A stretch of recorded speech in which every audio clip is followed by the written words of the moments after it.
Huy, ikaw! Oh, ano, ikaw? Addict ka ba? Yeah. Alright, so, dito sa video na to, pag-uusapan natin ang topic na, and very taboo topic na addiction. Okay, pag-uusapan natin ng mga addict. Ano ba yan? Diba? Madaming addict eh.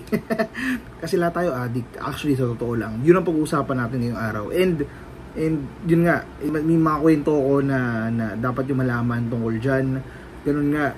Siyempre, yung term, yung kung anong definition ng addict, and siyempre may mga ano din, medyo tabu yung topic, diba? Pero kailangan natin pag-usapan eh. Okay, kailangan natin pag-usapan. Na ano ko, na inspire ako sa isang napanood ko na matagal na excerpt ng WWE or wrestling, kung tatawagin, nung bata pa ako. Isa sa mga favorite ko na WWE wrestler, si Eddie Guerrero. Yun ang image niya kasi dun sa, yun yung parang branding niya, character niya dun sa wrestling. Addict siya. So yun, usapan natin siya ngayong araw na to.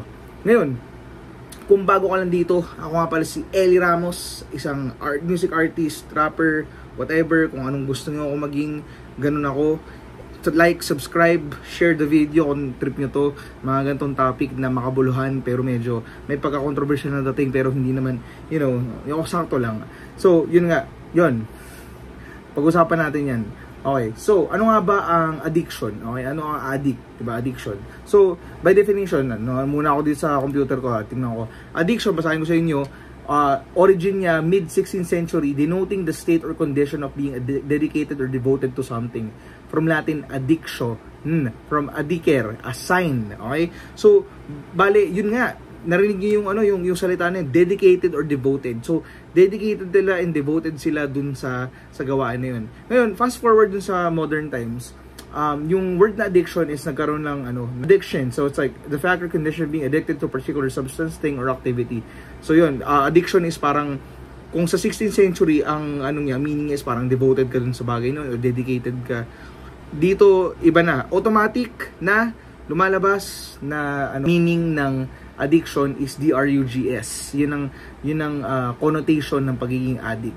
Balik tayo sa kwento ko kanina tungkol dun sa WWE superstar si Eddie Guerrero. Si Eddie Guerrero, kung hindi nyo kilala siya, yung namayapa na siya, rest in peace, nung mga bandang, mga peak era nun ng wrestling. So, ang nangyayari sa kanya is, pinoportray niya yung addiction, parang, siya yun yung image niya. Kasi lahat sila may mga characters, diba? Kung si Undertaker, si John Cena, yung parang rapper, si Undertaker, yung parang dead man na nagsasamo ng kidlat, mga ganun, diba? Yung mga gimmick sila, para maganda yung Para sa akin, ang wrestling nung mga time parang soap opera ng mga lalaki, diba? Yan, diba? Anyway, so, addiction kasi is very, very touchy subject siya. Lalo na dito sa bansa natin sa Pilipinas, which is Tagalog naman sinasabi ko. So, tatagalog tayo. Ngayon, kung makikita nyo, yung pag sinabi mong addict, parang, yun na, yung lumalabas, yung mga paraphernalia, yung ibang bagay. Pero, alam mo, may iba pang ibig sabihin yan eh. May iba pang ibig sabihin ng addiction kasi. Okay, nung kwento ko dati, nung mahirap magkwento ng mga ganitong bagay, pero dumaan ako sa mga iba't ibang klaseng mga nating addiction. Okay, sabihin medyo palta natin, ganyan, dedication, diba? Para addiction, yung, syempre, ganyan, yung mga vices, diba? Mga vices, mga bisyo, syempre, tao lang eh, diba? So, minsan parang, naghahanap ka ng coping strategy eh. Okay, naghahanap ka ng coping strategy para dun sa mga, So, yun, sabihin natin, nalulung ako sa mga ganung bagay na hindi naman dapat. Work your imagination kung ano yung mga bagay na yun na addiction ko dati. Just work your imagination. Pero all I can say is, I think at this point, at 30 years of existence, I've probably been an addict for like a lot of different things. Okay, whether very petty or very malalim. Okay, so yun lang, revelation. Anyway, yun ang past situation ko. Sabihin natin na-recovered na ako ngayon. Okay, pero yun nga, may problema tayo kasi sa society kasi it's an issue of discipline kasi it's an issue of control. Pag ang tao nawawala sa tamang pag-iisip niya, nawawala siya sa pacing niya, yun, tsaka siya nagde-develop ng addiction. Kasi yun, may solusyon tayo dyan. Kasi, ang addiction kasi siya parang pwede mo siyang i-divert, okay? At saka yung mga na-addict ka sa mga bagay na mali, okay? na pwede ka namang, may choice ka naman maging addict sa mga bagay na tama. Okay?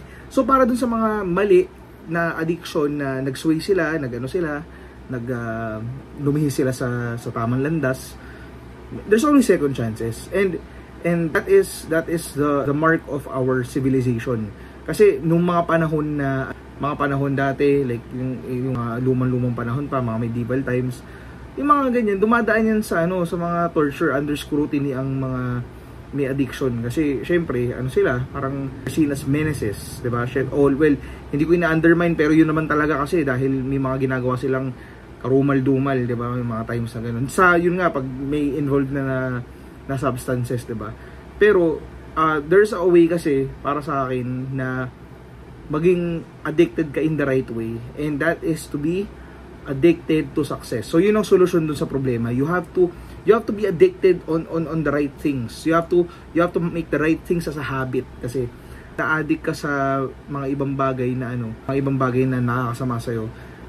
This time you have the choice para maging addict ka dun sa mga bagay na tamang gawin. Like addicted ka sa pagmamahal ng family mo, addicted ka sa pagpipray, gano'n. So, syempre, for us, yung meron tayong sense of morality, meron tayong pag-iisip ng tama na, okay, pwede pala to, okay? So, yun, alternative. So, may alternative naman.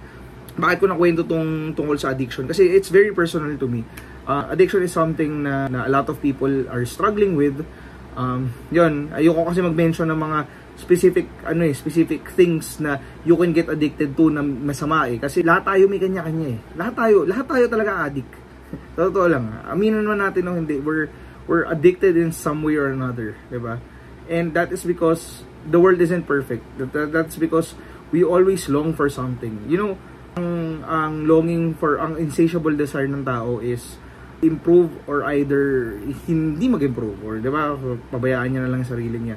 Pero since meron tayong that burning desire, we as people, you know, i-advance ating civilization dahil dun sa ating insatiable nature, dahil hindi tayo makontento pero hindi magre-regress, hindi papabayaan yung mga bagay na so we thrive on as a civilization, we thrive on problems. You're going to need help, and like I said, there are second chances, and I do believe in second chances kasi tayo may mga rehabilitation, kaya na ang field ng psychology, kaya na-develop yan primarily because of, you know, people's addictive tendencies, diba?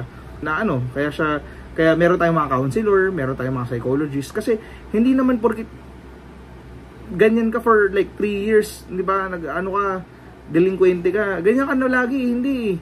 May darating yung time na parang naghahanap ka ng sorry term so naghahanap ka ng high sa ibang bagay, which is minsan productive pa, minsan addicted ka, tumugtog ng music. Ako sa totoo lang, yung productive thing na addicted ako ngayon is addicted ako sa music, sa palakpakan ng tao pag nagtatanghal ako, so na-addict ako dun sa palakpakan ng mga tao. Sarap ng gano'n, seryoso.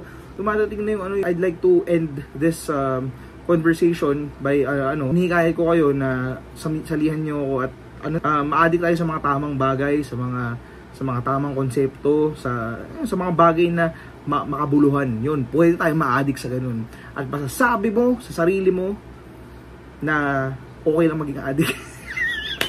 Kasi nakakatawa na laugh trip. Pero yun nga, okay lang maging addict. Tapos mamaya yung kaninang sinabi ko, matatanungin ko ulit sa'yo, addict ka ba?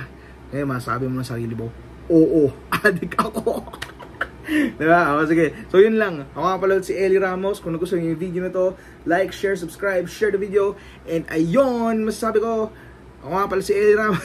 Sabing, ang babuhay sa mundo ay isang pribilehiyo. Time!